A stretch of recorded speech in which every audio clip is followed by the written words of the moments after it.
مساء الخير بنات. في طريقتين نقدر نعرف فيهم شنو الفاونديشن المناسب، الدرجة المناسبة حق بشرتي. الطريقة الأولى إن أجيب الفاونديشن وأحطه بطريقة طولية كذي لرقبتي، وأشوف هل الدرجة اللي اخترتها، أشوف هل اللون اللي حطيته هني مع الرقبة مع المكان اللي ما فيه، هل نفس الدرجة، ما في فرق، أكون اخترت صح. شوفوا من هنا أحط الفاونديشن وأنزل على الرقبة.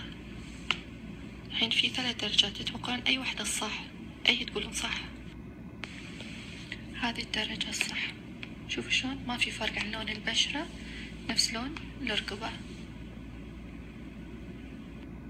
الطريقة الثانية تاخذين قلبة ايدك وتحطين الفاونديشن عليها وتشوفين هل لونها نفس لون بشرتك ولا لا، أو في اختلاف. حطيت لكم 3 درجات، تتوقعون أي واحدة اللي هي تناسب بشرتي. فبكذي انتوا عندكم طريقتين، يا اما تجربين على رقبتك وتشوفين شنو اللون المناسب، او على ايدك، واثنينهم صح.